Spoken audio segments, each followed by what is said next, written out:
ഏകാന്തതയിൽ പെട്ടുപോയ അനേകം ആളുകൾ. ഒരുപക്ഷെ സാമ്പത്തികമായി വന്ന തകർച്ചയൊക്കെ നമുക്കൊരു പരിഹരിക്കാമായിരിക്കും. നികത്താനാവാത്ത, പരിഹരിക്കാനാവാത്ത തകർച്ചകളുടെ ആ തകർച്ചകൾ സമ്മാനിച്ച മാനസിക വിഭ്രാന്തിയിൽ ചരിക്കുന്ന ആളുകളാണ്. നമ്മളൊക്കെ കണ്ടുമുട്ടുന്നവർ ചിരിക്കുന്നു എങ്കിലും അവർ അങ്ങനെ ആവണമെന്നില്ല. നമ്മുടെ സൗകര്യങ്ങൾ മാത്രം തേടി നമ്മൾ ബസ്സിലോ പൊതുനിരത്തിലോ ഒക്കെ യാത്ര ചെയ്യുമ്പോൾ കണ്ടുമുട്ടുന്ന ആളുകൾ നമുക്ക് എന്തെങ്കിലും അല്പം അരോചകമായി തോന്നിയാൽ നമ്മളെന്നാലും ദേഷ്യപ്പെടും. അവരാരാണെന്ന് മനസ്സിലാകാത്തത് കൊണ്ടാണ്. അതുകൊണ്ട് സഹോദരങ്ങളെ, ആളുകൾ വളരെ മാറിപ്പോയി. മനസ്സാകെ മാറി നിൽക്കുന്ന ഒരു സാഹചര്യമാണ്. ഞാൻ ഇതിനു മുമ്പ് എന്തായിരുന്നു അതല്ല ഞാനിപ്പോൾ.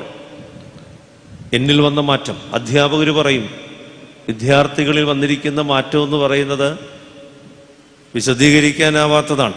ഒന്നും അടങ്ങിയിരിക്കത്തില്ല. പഴയ ഡിസിപ്ലിനൊക്കെ നഷ്ടപ്പെട്ടു പോയി. ആരുടെയും മുഖത്ത് ഒരു ചിരിയുടെ ഭാവമില്ല. ഇന്നലെ ഒരു ഭവനം സന്ദർശിച്ചപ്പോൾ ആ വീട്ടിലെ അമ്മ പറയാണ്, 3 വർഷമായി പുറത്തിറങ്ങിയിട്ട്, കോവിഡ് മാറിയെങ്കിലും ഇതുവരെ പള്ളിയിലോ പുറത്തേക്കോ ഒന്നും പോയിട്ടില്ല, വാക്സിൻ എടുത്തിട്ടില്ല, അതുകൊണ്ട് അങ്ങ് ഇരിക്കുവാണ്. എന്തൊരു ഭീകരതയാണ്! കഴിഞ്ഞ 3 വർഷമായിട്ട് പുറത്തിറങ്ങാതിരിക്കുന്ന വീട്ടിലാളുകൾ വരികയും പോവുകയൊക്കെ ചെയ്യും. എന്നാലും അതുകൊണ്ട് നമ്മളൊക്കെ ഒന്ന് മനസ്സിലാക്കണം, ആകെ ഒരു മാറ്റം നടന്നിട്ടുണ്ട്.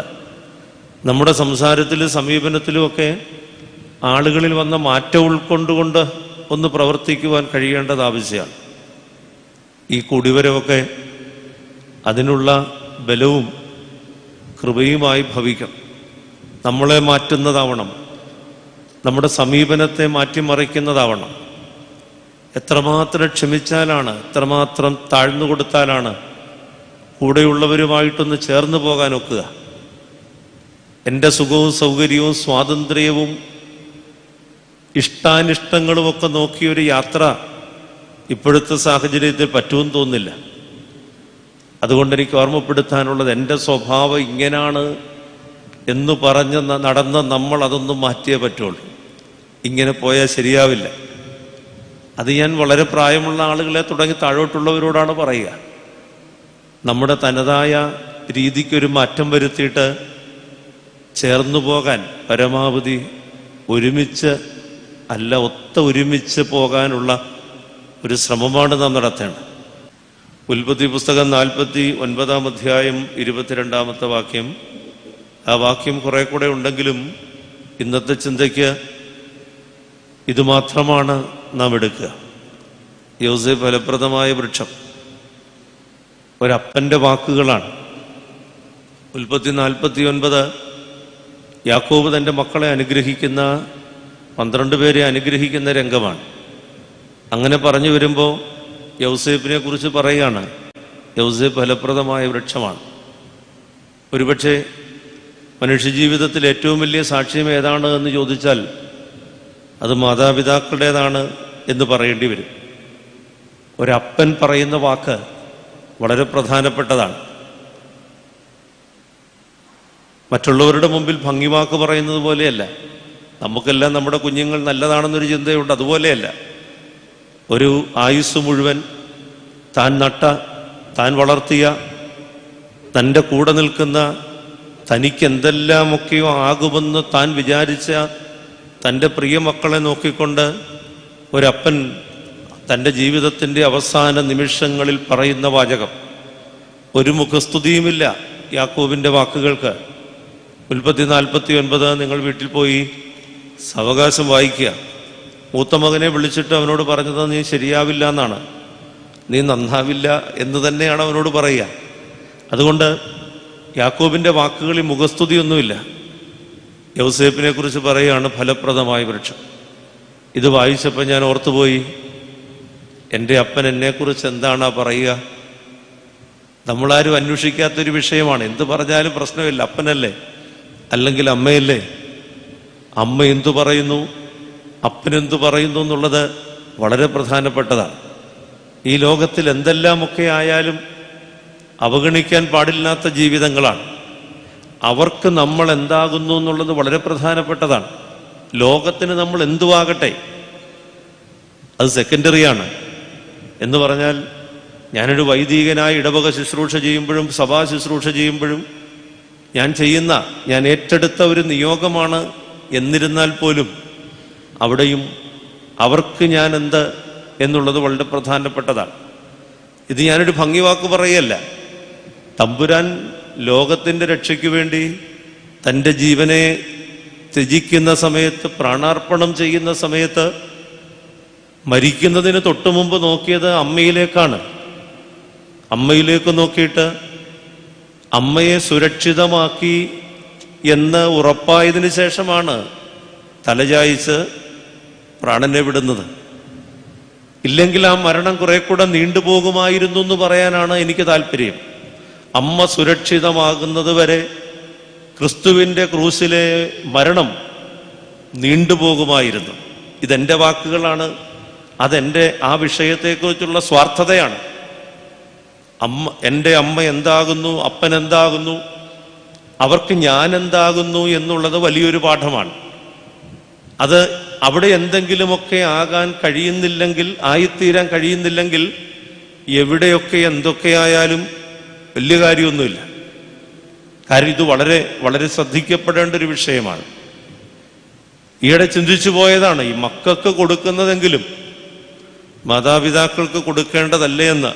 മക്കൾക്ക് കൊടുക്കുന്ന ശ്രദ്ധ, മക്കൾക്ക് കൊടുക്കുന്ന കരുതൽ, മക്കളെക്കുറിച്ചുള്ള വിചാരങ്ങൾ അത്രയെങ്കിലുമൊക്കെ അതായിരുന്നല്ലോ എന്നെക്കുറിച്ചുള്ള അവരുടെ ധാരണകൾ എന്നോർത്ത് കൊടുക്കേണ്ടതല്ലേ എന്ന് തോന്നുക. ഇത് വിഷയമല്ലാത്തത് കൊണ്ട് പറഞ്ഞു വന്ന വഴിക്ക് പറഞ്ഞു പോയതാ. ഒരപ്പൻ്റെ വാക്കുകൾ മകനെക്കുറിച്ചുള്ളത്. കണ്ണടയ്ക്കുന്നതിന് മുമ്പ് അവസാന നിമിഷത്തിൽ അപ്പനെ കൊണ്ട് ഇങ്ങനെ പറയിക്കാൻ കഴിഞ്ഞാൽ, അമ്മയെ കൊണ്ട് പറയിക്കാൻ കഴിഞ്ഞാൽ ജീവിതം എന്തൊക്കെയോ ആയി.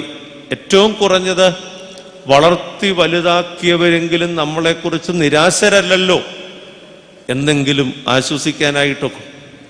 ഒത്തിരി സങ്കടം തോന്നും ജീവിത വഴികളിലേക്ക് കടന്നു പോകുമ്പോൾ. പല അപ്പനമ്മമാരും മക്കളെക്കുറിച്ച് പറയുന്ന വാക്കുകൾ കേൾക്കുമ്പോൾ നിരാശയും ദുഃഖവും തോന്നാറുണ്ട്. യോസേഫ് ഫലപ്രദമായ വൃക്ഷമെന്ന യാക്കോബ് അവനെക്കുറിച്ച് പറയാം. എന്താണ് യോസേഫ് ഫലപ്രദമായ വൃക്ഷമെന്ന് പറയാൻ കാരണം? എങ്ങനെയാണ് അവൻ ആ വഴിയിലേക്ക് വന്നത്? ഇതാണ് നമ്മുടെ ചിന്ത. ഞാൻ പറഞ്ഞു വീണ്ടും ഓർമ്മിപ്പിക്കുകയാണ്, പരിചിതമായ ഭാഗങ്ങൾ നമ്മളെ ഒന്ന് തൊട്ടുണർത്താൻ ഒരു വീണ്ടു വിചാരത്തിന് വേണ്ടി പറഞ്ഞു പോകുന്നു എന്നുള്ളത്. യോസേഫ് അനുഗ്രഹിക്കപ്പെട്ട ഒരു ജീവിതമാണ്. അവൻ ജനിക്കുമ്പോൾ തന്നെ ചില അനുഗ്രഹങ്ങളും പേറിയിട്ടാണ് കടന്നു വരിക. ഒന്നാമത്തെ അനുഗ്രഹം എന്ന് പറയുന്നത് യാക്കോബിന് ഏറ്റവും പ്രിയപ്പെട്ട ഭാര്യയിലാണ് അവൻ്റെ ജന്മം. റാഹേലിൻ്റെ മകനാണ്. റാഹേലും യാക്കോബുമായിട്ടുള്ള ബന്ധം പറയേണ്ട കാര്യമില്ല. 14 വർഷം ആറ്റുനോറ്റ് കാത്തിരുന്ന് കഷ്ടപ്പെട്ട് ത്യാഗപൂർണമായി പരിശ്രമിച്ചതിൻ്റെ പരിണത ഫലമായിട്ട് തനിക്ക് ലഭിച്ചതാണ് റാഹേൽ. റാഹേലിനോടുള്ള സ്നേഹം വളരെ കൂടുതലാണ്. അതുകൊണ്ട് തന്നെ റാഹേലിൻ്റെ മകൻ എന്നുള്ള നിലയിൽ യൗസേപ്പിനോടൊരു താല്പര്യമുണ്ട്. രണ്ടാമത്തെ വിഷയം, യാക്കോബിന് റാഹേലിനോട് കുറെ കൂടെ വൈകാരികത ഉണ്ടാവുന്നത് യാത്രാവേളയിൽ വഴിയിൽ വെച്ച് മരിച്ചുപോയ ആളാണ് റാഹേൽ. സ്വന്തം വീട്ടിൽ നിന്ന്, ലാബാന്റെ വീട്ടിൽ നിന്ന് റാഹേലുമൊത്ത് യാക്കോബ് പലായനം ചെയ്യുമ്പോൾ കനാനിലെത്തുന്നതിന്, സ്വന്തം ദേശത്തെത്തുന്നതിന് മുമ്പ് റാഹേൽ മരിക്കുകയാണ്. അതിനേക്കാൾ വലിയ സങ്കടം, യാക്കോബിനെ പിതാക്കന്മാരുടെ കബറുകളിൽ അടക്കുവാൻ കഴിഞ്ഞില്ല. അവിടെ വഴിയരികിൽ എഫ്രാത്ത എന്ന് പറയുന്ന സ്ഥലത്തടക്കുകയാണ്. അതുകൊണ്ട് തന്നെ റാഹേൽ നഷ്ടപ്പെട്ട് കഴിയുമ്പം യൗസേപ്പിനോടുള്ള യാക്കോബിന്റെ സ്നേഹം വർദ്ധിക്കും, സ്വാഭാവികമാണ്. അതുകൊണ്ട് മറ്റെല്ലാ മക്കളെക്കാളും, ബെന്യാമീൻ ഉണ്ടെങ്കിലും മറ്റെല്ലാ മക്കളെക്കാളും യൗസേപ്പിനെ യാക്കോബ് ഏറ്റവും അധികം സ്നേഹിച്ചു. ഈ സ്നേഹം എന്ന് പറയുന്നത് കൊടുത്തു മേടിക്കുന്നതാണ്, അല്ലാതെ ഇങ്ങ് പോരട്ടെ എന്ന് പറയുന്നതല്ല. നൽകി സ്വീകരിക്കേണ്ടതാണ്. എന്നോട് ആർക്കെങ്കിലും സ്നേഹമില്ല എന്ന് പരാതി വരുമ്പോൾ ഓർത്തോണം, ഞാൻ കൊടുക്കുന്നതിൻ്റെ കൂടെ കുഴപ്പം, ഞാൻ സ്നേഹം കൊടുക്കുന്നതിൻ്റെ കൂടി കുഴപ്പമാണ് എനിക്ക് ഈ സ്നേഹം കിട്ടാത്തതെന്നൊരു ചിന്ത അതും കൂടെ ഭരിക്കേണ്ടതാണ്. എന്നെ സ്നേഹിക്കാൻ ആരുമില്ല, എന്നെ കരുതാൻ ആരുമില്ല എന്നൊക്കെയുള്ള പല്ലവി ഈ ഒറ്റപ്പെടലിന്റെ കാരണക്കാര് പലപ്പോഴും നമ്മൾ തന്നെ ആകണമെന്ന് നിർബന്ധമില്ല, ആകാം. അതുകൊണ്ട് ഒറ്റപ്പെടാതിരിക്കണമെങ്കിൽ സ്വഭാവത്തിലും സമീപനത്തിലും മാറ്റം ഉണ്ടാകും. യാക്കോബിന്റെ സ്നേഹം യൗസേപ്പിന് കിട്ടി. 2, ബാല്യകാലത്തിൽ തന്നെ സ്വപ്ന വ്യാഖ്യാനപരം അല്ലെങ്കിൽ ദർശനങ്ങൾ കാണുവാൻ കഴിവുള്ള ആളായിരുന്നു. ദൈവം മറ്റു 12 പേർക്കും കൊടുത്തിട്ടില്ലാത്ത കൃപ കൊടുത്തിട്ടുള്ള ആളാണ്. അങ്ങനെയാണ് ചില ആളുകൾ ജന്മം കൊണ്ട് തന്നെ അനുഗ്രഹിക്കപ്പെട്ടവരാകും. ജന്മം കൊണ്ട് അനുഗ്രഹിക്കപ്പെട്ട് ആ അനുഗ്രഹങ്ങളിൽ വളർന്നു പോകുന്ന ഒത്തിരി ആളുകളെ കാണാം. പക്ഷെ എനിക്ക് ഓർമ്മപ്പെടുത്താനുള്ളത്, എല്ലാ അനുഗ്രഹങ്ങളിലും ഒരു അപകട സാധ്യതയുണ്ടെന്നാണ്. അനുഗ്രഹങ്ങൾക്ക് വേണ്ടി പ്രാർത്ഥിക്കുന്നവർ ഓർക്കണം, എല്ലാ അനുഗ്രഹങ്ങളിലും ഒരു അപകട സാധ്യതയുണ്ടാകും. അനുഭവിക്കുന്ന അനുഗ്രഹങ്ങളിൽ നിന്ന് അന്യപ്പെട്ടു പോകാനുള്ള സാധ്യത വളരെ കൂടുതലാണ്. പൗലോസ്ലീഹ പറയുന്ന ഒരു വാചകമുണ്ട്, നിൽക്കുന്നുവെന്ന് തോന്നുന്നവൻ വീഴാതിരിക്കാൻ നോക്കണം. അനുഗ്രഹങ്ങളിൽ, അത് ആത്മീകമാണെങ്കിലും ഭൗതികമാണെങ്കിലും, നിൽക്കുന്നുവെന്ന് തോന്നുന്നവൻ, അത് ആ തോന്നുന്നു എന്ന് പറയുന്ന വാക്ക് ശ്രദ്ധേയമാണ്. നിൽക്കുന്നവൻ എന്നല്ല പറഞ്ഞേ, നിൽക്കുന്നവൻ വീഴാതിരിക്കട്ടെ. ആർക്കെങ്കിലും താൻ നിൽക്കുന്നുവെന്ന് തോന്നുന്നുവെങ്കിൽ വീഴാതിരിക്കാൻ നോക്കണം. നിൽക്കുന്നവൻ വീഴാനുള്ള സാധ്യത വളരെ കൂടുതലാണ്. നിൽക്കുക എന്ന് പറഞ്ഞാൽ അതിനർത്ഥം സ്വതന്ത്രമായി സ്വന്തമായി കാര്യങ്ങൾ ചെയ്യാനുള്ള നിവൃത്തിയിലേക്ക് ദൈവം ഉയർത്തിയെന്നാണ് നിൽക്കുക എന്നുള്ള വാക്കിന്റെ അർത്ഥം. പ്രവൃത്തിയിലേക്ക്, അവന്റെ സ്വതന്ത്രമായ വികാര രംഗങ്ങളിലേക്ക് കടന്നു കയറുവാനുള്ള പ്രഥമ പടിയാണ് നിൽപ്പ്. വേദപുസ്തകം വായിച്ചു പോകുമ്പോൾ നിൽക്കുക എന്നുള്ള വാക്ക് എഴുതിയിരിക്കുന്നിടത്തൊക്കെ നോക്കണം. അതിന് വളരെ ഗൗരവതരമായ ആലോചനകൾ അവിടെ ലഭ്യമാണ്.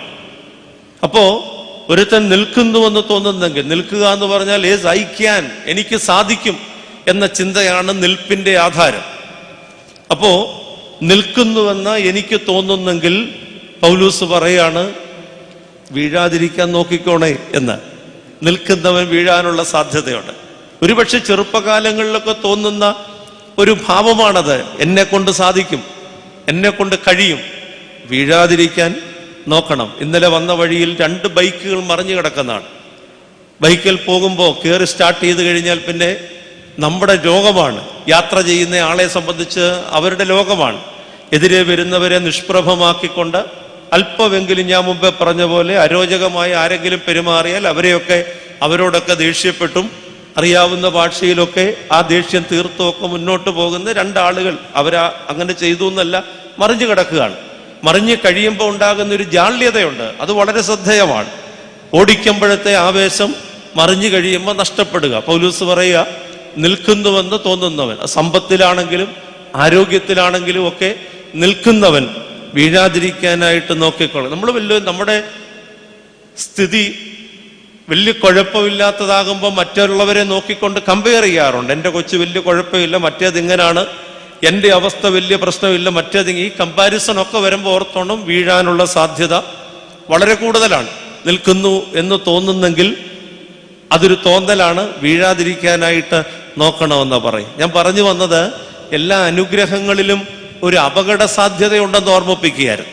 ചോദിച്ചു മേടിക്കുന്ന അനുഗ്രഹങ്ങൾ തന്നെ അപകടങ്ങളിലേക്ക് നമ്മെ എത്തിക്കും. എന്താണ് യൗസേപ്പ് വീട്ടിൽ നിന്ന് ഇറങ്ങിപ്പോകാനുള്ള കാരണം? എന്താണ് യൗസേപ്പിനെ സഹോദരന്മാർ എതിർക്കാനുള്ള കാരണം? എന്താണ് യൗസേപ്പ് പൊട്ടക്കിണറ്റി വീഴാനുള്ള കാരണം? എന്താണ് യൗസേപ്പ് സ്വന്തം വീട്ടിൽ നിന്ന് അന്യമായി മിസ്രൈമിലേക്ക് പോകാനുള്ള കാരണം? ഈ അനുഗ്രഹങ്ങളാണ്. ദൈവം കൊടുത്തതും അപ്പൻ സ്നേഹിച്ചതുമായ അനുഗ്രഹങ്ങളാണ് അവന്റെ ജീവിതത്തിൽ ചെറുപ്പകാലത്തും യൗവനകാലത്തും അനുഭവിക്കേണ്ട സകല സൗഭാഗ്യങ്ങളെയും ഇല്ലാതാക്കിയത്. അവൻ അതിനകത്ത് യാതൊരു കുറ്റക്കാരനുമല്ല. നമ്മൾ പറയുമല്ലോ, പലതും പറഞ്ഞു, തൻ്റേതല്ലാത്ത കാരണത്താൽ എന്ന് പറയുന്നത് പോലെ അവൻ അതിനകത്തൊരു കാരണക്കാരനേ അല്ല. അനുഗ്രഹങ്ങളിൽ ഒരു അപകട സാധ്യതയുണ്ട്. നമ്മൾ അറിയാതെ തന്നെ വന്നു ചേരുന്ന അപകടങ്ങൾ, അത് മറ്റുള്ളവരുടെ അസൂയ കൊണ്ടാകാം, അസൂയ ഉണ്ടാക്കുന്ന കൂട്ടുകെട്ടാകാം, ആ കൂട്ടുകെട്ട് സമ്മാനിക്കുന്ന വഷളത്തരങ്ങളാകാം, അതിൻ്റെ അനന്തരഫലമൊക്കെ ആകാം. അതെന്തെങ്കിലും ആകട്ടെ. ദാവീദ് രാജാവ് നൊമ്പരത്തോടെ തൻ്റെ ശത്രുക്കളെ താൻ ഒരു കാരണവും ചെയ്യാതെ തനിക്ക് ചുറ്റും ശത്രുക്കളായി തീർന്ന അനേകം ആളുകളെ കുറിച്ച് പറയാറുണ്ട്. നമ്മൾ ചിലപ്പോൾ ഓർത്തു പോകത്തില്ല, ഞാൻ എന്ത് ചെയ്തിട്ടാണ് ഇവരൊക്കെ എനിക്കെതിരാവുന്നത്, ഞാൻ എന്ത് പറഞ്ഞിട്ടാണ് ഇവരെന്നോട് ഇങ്ങനെ പ്രവർത്തിക്കുന്നത്, നമ്മൾ അറിയാതെ നമുക്കെതിരെ ഉണ്ടാകുന്ന. അതുകൊണ്ടാണ് ശത്രുക്കളുടെ മുമ്പിൽ മേശയൊരുക്കുന്നു എന്നൊക്കെ ദാവീദ് പാടാനിടയായത്. ഇവൻ മക്കൾ പോലും എതിരായിരുന്നു. അതുകൊണ്ട് അനുഗ്രഹങ്ങളിൽ പതിയിരിക്കുന്ന ഒരു അപകട സാധ്യത, ഇവിടെ ഇതിനൊരു മറുവശമുണ്ട്. അനുഗ്രഹങ്ങളിൽ ഒരു അപകട സാധ്യത പതിയിരിക്കുന്നുവെങ്കിൽ അപകടങ്ങളിൽ ഒരു അനുഗ്രഹത്തിന്റെ സാധ്യതയുണ്ട്. അതെങ്ങനെയാണ്?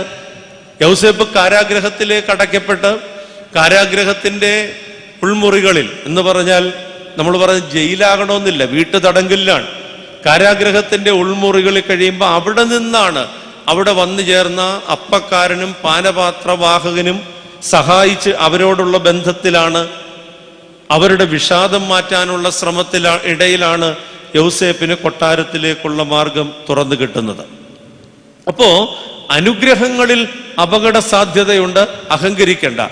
അപകടങ്ങളിൽ ഒരു അനുഗ്രഹ സാധ്യതയുണ്ട്, നിരാശപ്പെടേണ്ട. ഇത് രണ്ടും പരസ്പരം വൈരുദ്ധ്യാത്മകമായിട്ട് നമുക്ക് തോന്നാം. കഷ്ടതയുടെ നടുവിൽ, പരാജയത്തിന്റെ നടുവിൽ, പ്രതീക്ഷകളെല്ലാം അസ്തമിച്ചു പോയ വേദനകളുടെ നടുവിൽ കഴിയുമ്പോൾ ദൈവം അവിടെ ഒരുക്കുന്ന അപ്രതീക്ഷിതമായ അനുഗ്രഹം. ഞാൻ ഓർക്കും, ഈ കാരാഗ്രഹത്തിൽ യൗസേപ്പ് ചെന്നില്ലായിരുന്നെങ്കിൽ കൊട്ടാരത്തിൽ അവൻ എങ്ങനെ എത്തുമായിരുന്നു?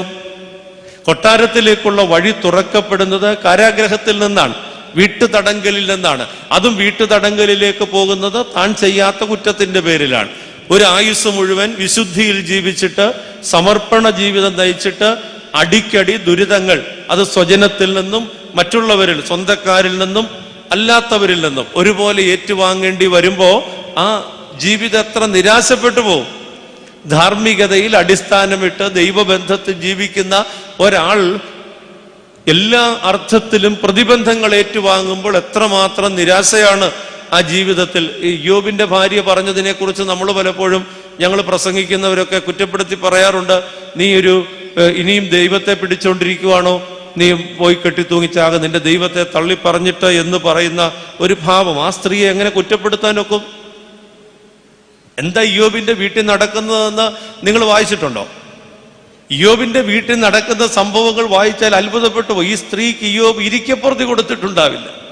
ആത്മീയതയുടെ പേരിൽ, യഹോവയുടെ പേരിൽ, ദൈവത്തിന്റെ പേരിൽ. ഒരു കാര്യം വായിച്ചപ്പോൾ എനിക്ക് വലിയ ആശ്ചര്യം തോന്നി. അതായത് ഇയ്യോബിന്റെ മക്കൾ എവിടെയെങ്കിലും ഒക്കെ പോയിട്ട് വരുമ്പോ, എന്ന് പറഞ്ഞാൽ അവർ ഭക്ഷണം കഴിക്കാനോ വിരുന്നിനോ ഒക്കെ പോയിട്ട് വരുമ്പോ അവിടെ ഭക്ഷണം കഴിച്ചുകൊണ്ടിരിക്കുമ്പോൾ തന്നെ ഇയ്യോബ് ഇവിടെ യാഗം നടത്താൻ തുടങ്ങും. തൻ്റെ മക്കൾ എങ്ങനെയെങ്കിലും തെറ്റിലകപ്പെട്ടു അപ്പനും അമ്മയും ശ്രദ്ധിക്കേണ്ട ഒരു വിഷയമാണ്. മക്കൾ എതിലെങ്കിലും പോയാൽ വീട്ടിൽ യാഗം കഴിച്ചോണം, വീട്ടിൽ പ്രാർത്ഥന നടത്തിക്കോണം. അത് ഇയ്യോബിന്റെ ഒരു സ്വഭാവമാണ്. മക്കൾ ഏതെങ്കിലും തരത്തിൽ തെറ്റിലേക്ക് പെട്ടുപോയിട്ടുണ്ടെങ്കിൽ അത് ക്ഷമിക്കപ്പെടാൻ വേണ്ടി ഇയ്യോബ് ദൈവസന്നിധി അങ്ങനെ പ്രാർത്ഥിക്കുന്ന ഒരു മനുഷ്യൻ അവന്റെ ഭാര്യയുടെ മുമ്പിൽ എന്തുമാത്രം നിർബന്ധം ആത്മീയതയുടെ പേരിൽ, ദൈവബന്ധത്തിന്റെ പേരിൽ ഉണ്ടാക്കിയിട്ടുണ്ടാകും. ആ സ്ത്രീ അങ്ങനെ ഇയ്യോബിനോട് ചേർന്ന് നിന്നതാണ് ദൈവാരാധനയുടെ പേരിൽ. അങ്ങനെ ചേർന്ന് നിന്ന ഒരു സ്ത്രീ കാണുകയാണ് തൻ്റെ മക്കൾ ഒന്നൊന്നായിട്ട് വീണു മരിക്കുന്നത്. ആ സ്ത്രീ കാണുകയാണ് തങ്ങൾക്കുണ്ടായിരുന്നതെല്ലാം നഷ്ടപ്പെട്ടു പോയത്. ആ സ്ത്രീ കാണുകയാണ് തൻ്റെ ഭർത്താവ് ദേഹം മുഴുവൻ വ്രണം ബാധിച്ചവനായി ചാരത്തിലിട്ട് ഇരുന്ന് ഓട്ടുകഷണം കൊണ്ട് തൻ്റെ ശരീരം ചുരണ്ടുന്ന അതീവ ദയനീയമായ പരിതാപകരമായ സ്ഥിതി ആ സ്ത്രീ കാണുകയാണ്. അത്രയും കണ്ട ആദ്യത്തേതൊക്കെ സഹിച്ച് അവസാനം ഒറ്റപ്പെട്ടു പോയ തൻ്റെ ഭർത്താവിൻ്റെ ഇത്രയും ദുരിതപൂർണമായ സാഹചര്യം കണ്ട ഒരു സ്ത്രീ അങ്ങനെ പറഞ്ഞു എന്നുള്ളതിൽ അവളെ എങ്ങനെ കുറ്റപ്പെടുത്താനൊക്കും? ദൈവത്തോട് ചേർന്ന് നിൽക്കുന്നവൻ അടിക്കടി വേദനകൾ ഏറ്റുവാങ്ങേണ്ടി വരുമ്പോ ഇങ്ങനെ പറഞ്ഞു പോയാൽ ആ പറച്ചില് ഒരുപക്ഷെ അവരുടെ വൈകാരിക ഭാവത്തിൽ, അടുത്ത സമയത്ത് ചാനലിൽ വളരെ വൈകാരികമായി സംസാരിച്ച ഒരു സ്ത്രീ വൈറലായിരുന്നു. അങ്ങനെ വൈകാരികമായി സംസാരിച്ച ഒരു സ്ത്രീയോട് ഒരാഴ്ച കഴിഞ്ഞ് ചാനലുകാർ വീണ്ടും അതേക്കുറിച്ച് ചോദിച്ചപ്പോൾ അവർ പറഞ്ഞൊരു വാചകമുണ്ട്, അന്നാരത്തെ എൻ്റെ വിഷമത്തിന് പറഞ്ഞു പോയതാണ് എന്ന്. പിന്നീടൊരു വിശദീകരണം അവർ കൊടുത്തില്ല. അങ്ങനെ ചില സമയത്ത് വരുന്ന വാക്കുകൾ, പ്രിയപ്പെട്ടവരെ, ദൈവത്തോട് ചേർന്ന് നിൽക്കുന്ന ആളുകൾ അടിക്കടി ദുരിതപൂർണമായ സാഹചര്യത്തിലേക്ക് പോകുമ്പോൾ സമർപ്പണം നഷ്ടപ്പെട്ടു പോകും. ദൈവബന്ധം ഉലയുകയാണ്, ആടി ഉലയുകയാണ്. അങ്ങനെ ഉള്ള ഒരു സാഹചര്യ. ഇവിടെ കാരാഗ്രഹത്തിലേക്ക് ഇവൻ പോയില്ലായിരുന്നെങ്കിൽ എങ്ങനെ അവന് കൊട്ടാരത്തിലെത്തുവാൻ കഴിയുമായിരുന്നു? ഈ ദൈവത്തിന്റെ വഴി, സങ്കീർത്തനക്കാരൻ ഒരിക്കൽ ഇങ്ങനെ പാടി, യഹോവേ നിന്റെ വഴി എന്നെ അറിയിക്കണേ. ഒരിക്കലും പിടികിട്ടാത്തൊരു സാധനമാണ് ദൈവത്തിന്റെ വഴി എന്താണെന്ന്. കൊടുങ്കാറ്റിൽ അവന്റെ വഴിയുണ്ട്, പേമാരിയിൽ അവന്റെ വഴിയുണ്ട്, ഈ ലോകത്തിൽ കാണുന്ന എല്ലാ അത്യാഹിതങ്ങളിലും അവന്റെ വഴിയുണ്ടെന്നാണ് വേദപുസ്തകം പഠിപ്പിക്കുക. നമുക്കൊക്കെ മനസ്സിലാകണമെന്ന് വരികിൽ കുറെ ദൂരം സഞ്ചരിച്ചിട്ട് പുറകോട്ട് നോക്കിയാലേ മനസ്സിലാവുള്ളൂ. ഇപ്പൊ ഒരു 70 വയസ്സിലിരിക്കുന്ന ആള് പുറകോട്ട് നോക്കിയാൽ 30-ലോ 40-ലോ ഒക്കെ നടന്ന അത്യാഹിതങ്ങളിൽ ദൈവത്തിന്റെ വഴിയുണ്ടായിരുന്നുവെന്ന് പറയാൻ സാധിക്കും. കാരണം 80-ൽ എത്തി നിൽക്കുമ്പോഴേ 30-ലെ ദൈവത്തിന്റെ വഴി മനസ്സിലാവുകയുള്ളൂ. അതങ്ങനെയാണ്. കഴിഞ്ഞ കാലത്തിന്റെ ഭൂതകാലത്തിന്റെ അനുഭവ പശ്ചാത്തലത്തിൽ നിന്നുകൊണ്ട് മാത്രമേ നമുക്ക് ദൈവത്തിന്റെ വഴി എന്താണെന്ന് പറയാം. അത് അനുഭവിച്ചവരാണ് ഇത് എഴുതി വെച്ചിരിക്കുന്നത്. ഞാൻ പറഞ്ഞ വാചകം ഇതാണ്: എല്ലാ അനുഗ്രഹങ്ങളിലും ഒരു അപകട സാധ്യതയുണ്ട്, എല്ലാ അപകടങ്ങളിലും ഒരു അനുഗ്രഹത്തിന്റെ സാധ്യതയുണ്ട് എന്നാണ്. പ്രിയപ്പെട്ടവരെ, ഒരു മനുഷ്യനെ ഫലപ്രദമാക്കി തീർക്കുന്ന ദൈവത്തിന്റെ പദ്ധതി, ആത്യന്തികമായ ലക്ഷ്യം അതാണ്, ഫലദായകം ആവുക എന്നുള്ളതാണ്. എന്നിൽ നിന്ന് എനിക്കെന്ത് കിട്ടുന്നു എന്നുള്ളത് എന്നെ ബാധിക്കുന്നതും എന്നിൽ നിന്ന് എന്ത് കിട്ടുന്നു എന്നുള്ളത് സമൂഹത്തെ ബാധിക്കുന്നതുമായൊരു വിഷയമാണ്. അവിടെയാണത് ഫലമാവുക. എല്ലാ സേവനങ്ങളും ഫലത്തിന് വേണ്ടിയുള്ളതാണ്. വേതനം എനിക്കുള്ളതും സേവന സമൂഹത്തിനുള്ളതുമാണ്. വേതനത്തെക്കാൾ സേവനത്തിന് പ്രാധാന്യം കൊടുക്കുമ്പോഴാണ് ഫലദായകമാവുക. വേതനത്തിന് വേണ്ടി സേവനം ചെയ്യുമ്പോഴാണ് അത് സ്വാർത്ഥതയായിട്ട് മാറുക, അവനവന് വേണ്ടി. പ്രിയപ്പെട്ടവരെ, ഇതൊക്കെ നമ്മുടെ ഒരു കാലഘട്ടത്തിന്റെ സംസ്കാരമായിരുന്നു. എന്നാൽ ഇന്ന് അതൊന്നും പറഞ്ഞിട്ട് കാര്യമില്ല. 4 അക്ഷരം പഠിക്കുക, 10 കാശുണ്ടാക്കാനുള്ള ജോലി കണ്ടെത്തുക, എത്രയും വേഗം നാട്ടിൽ നിന്ന് രക്ഷപ്പെടുക, ഇതൊക്കെ നമ്മുടെ സംസ്കാരത്തിലേക്ക് കടന്നു കയറിയിട്ടുള്ള നാളുകളാണ്. ഇവന്റെ ജീവിതത്തിന്റെ വഴിത്തിരിവുകളെ കുറിച്ച് നമ്മളൊന്ന് ആലോചിക്കേണ്ടതാണ്. ട്വിസ്റ്റ്. ജീവിതത്തിൽ വഴിത്തിരിവുകൾ സംഭവിക്കുകയാണ്, അപ്രതീക്ഷിതമായ വഴിത്തിരിവുകൾ. എപ്പോഴാണ് ഈ വഴിത്തിരിവ് സംഭവിക്കുന്നത്? എന്നെ അതിശയപ്പെടുത്തിയ ഒരു വിഷയമാണത്. ഇവനോടൊപ്പം പറയുകയാണ്, ആടുമേയ്ക്കാൻ പോയിരിക്കുന്ന സഹോദരന്മാർ എങ്ങനെയുണ്ടെന്നൊന്ന് അന്വേഷിച്ചിട്ട് വരാൻ പറഞ്ഞു വിടുകയാണ്. ആടുമേയ്ക്കാൻ പോയി സഹോദരന്മാർ എങ്ങനെയുണ്ടെന്ന് അന്വേഷിക്കാനായിട്ട് യൗസേപ്പ് ചെല്ലുകയാണ്. ആ സമയത്താണ് അവനെ കൊല്ലാൻ തീരുമാനിക്കുന്നത്. പൊട്ടക്കിണറ്റിൽ ഇട്ടിട്ടിങ്ങനെ മിദ്യാന്യ കച്ചവടക്കാർക്കൊക്കെ അവർക്ക് വിറ്റിട്ട് ആ വഴിക്കൂടെ അവൻ യാത്രയാവുന്നത്. തന്നെ ഒറ്റുന്ന സഹോദരങ്ങളാണ്, തനിക്ക് വേദന സമ്മാനിക്കുന്നവരാണ്, താൻ എവിടെ ചെന്നാലും തന്നെ ഒറ്റപ്പെടുത്തുന്നവരാണ്. കൂട്ടത്തിൽ കൂട്ടാറില്ല. നമ്മളാണെ പോവോ? 11 പേരോ അല്ലെങ്കിൽ 10 പേര് ഒരുമിച്ച് നിന്നിട്ട്, അതിലൊരാളെ നമുക്കങ്ങ് വിടാം, 10 പേര് ഒരുമിച്ച് നിന്നിട്ട് നമുക്കെതിരായിട്ട് പ്രവർത്തിക്കുന്നിടത്തേക്ക് കുശലാന്വേഷണം അല്ലെങ്കിൽ അവരുടെ വിശേഷം തിരക്കാൻ വേണ്ടിയിട്ട് പോകാൻ പറഞ്ഞാൽ ആര് പോകും? പക്ഷെ അതൊരു വഴിത്തിരിവായിട്ട് മാറുകയാണ്. ആ വഴിത്തിരിവിന്റെ പ്രാരംഭം എങ്ങനെയാണ്? പ്രാരംഭം വേദനാജനകമാണ്, വളരെ ദുരിതപൂർണമാണ്. പ്രിയപ്പെട്ടവരെ, ആ ദുരിതക്കയത്തിൽ നിന്നാണ് അവനെ മിസ്രൈമിലെ ഔന്നത്യങ്ങളിലേക്ക് തമ്പുരാൻ കൊണ്ടുചെന്നെത്തി. ഇത് വായിച്ചപ്പോൾ പെട്ടെന്ന് എൻ്റെ മനസ്സിൽ വന്ന ഒരു ചിന്ത, ഇതുപോലെ സഹോദരങ്ങളുടെ കുശലാന്വേഷണം, അവരുടെ വിശേഷം തിരക്കാൻ അവർക്ക്, നമ്മള് പണ്ടത്തെ ഒരു പാരമ്പര്യമാണ്, കൃഷിയിടങ്ങളിലേക്കൊക്കെ രാവിലെ കാർന്നോന്മാര് അപ്പനോ ചേട്ടനോ ഒക്കെ പണിയാൻ പോയി കഴിഞ്ഞിട്ട് ഈ പണിയാൻ ശേഷിയില്ലാത്തവന്റെ പണി എന്താണെന്നറിയാമോ? പറമ്പിൽ പോയി പണി ചെയ്യാൻ ശേഷിയില്ലാത്തവന്റെ പണി കാപ്പിയായിട്ട് പോവുക. ഒരു 10:30 ആദ്യത്തെ ഒരു കാപ്പി, ഉച്ചയ്ക്കൊരു ഊണ്, വൈകുന്നേരത്തെ കാപ്പിയൊക്കെ ആയിട്ട് പോവുക. അവനത്രേ പറ്റുള്ളൂ. ഞാനും ചിലപ്പോഴൊക്കെ കൂട്ടത്തിൽ പോയിട്ടുണ്ട്. ഇതുപോലെ പോവുകയാണ് ഒരാള്. യുദ്ധത്തിന് പോയിരിക്കുന്ന തന്റെ സഹോദരങ്ങളുടെ അടുക്കിലേക്ക് ഭക്ഷണവുമായിട്ട് അന്വേഷണമായിട്ട് പോകുന്ന ഒരു ചെറുക്കനെ കുറിച്ച് വേദപുസ്തകം പറയുന്നുണ്ട്. വലിയ പ്രാപ്തിയൊന്നുമുള്ള, വലിയ കാര്യശേഷിയൊന്നും ആളില്ല. അങ്ങനെ ആയിരുന്നവന് യുദ്ധത്തിന് പോയേനെ. യുദ്ധത്തിന് പോകാനുള്ള പ്രാപ്തി ഇല്ലാത്തത് കൊണ്ട് യുദ്ധം ചെയ്യാൻ പോയിരിക്കുന്ന സഹോദരങ്ങൾക്ക് ഭക്ഷണവുമായിട്ട് പോവുകയാണ് ഈ മനുഷ്യൻ. അവിടെ ചെന്ന് കഴിഞ്ഞപ്പോൾ രംഗാകെ മാറുകയാണ്. ഒരു പ്രാപ്തി ഇല്ലാത്ത ഒരുത്തൻ യുദ്ധത്തിന്റെ നേതൃത്വം ഏറ്റെടുത്തിട്ട് ആ യുദ്ധത്തിൽ വിജയിച്ചിട്ട് നേരെ കൊട്ടാരത്തിലോട്ട് പോവുകയാണ്, രാജാവാകുകയാണ്. അഭിഷേകം പ്രാപിച്ചവന് കിട്ടിയ അവസരമായിരുന്നു അത്.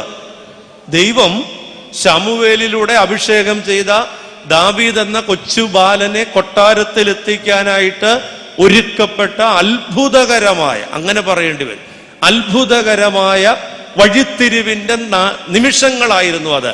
തൻ്റെ സഹോദരങ്ങൾക്ക്, യുദ്ധം ചെയ്യുന്ന സഹോദരങ്ങൾക്ക്, യുദ്ധം ചെയ്യാൻ പ്രാപ്തിയില്ലാത്തവൻ, ഭക്ഷണവുമായിട്ട് എന്ന് വിശേഷം തിരക്ക് തിരിച്ചു പോരാൻ ചെന്നവൻ, ആ മൂത്ത സഹോദരന്മാർ ഇവനെ വിളിച്ച് മാറ്റി നിർത്തിയിട്ട് പറയുന്നുണ്ട്, എടാ ആടെന്തി, ആടെവിടെ പോയി? നീ ആടിനെയൊക്കെ വിട്ടേച്ചിങ്ങനെ ഇത്രയും നേരം, എത്രയും വേഗം അതിനുള്ള ശേഷിയുള്ളൂ ആടിനെ നോക്കാനുള്ള.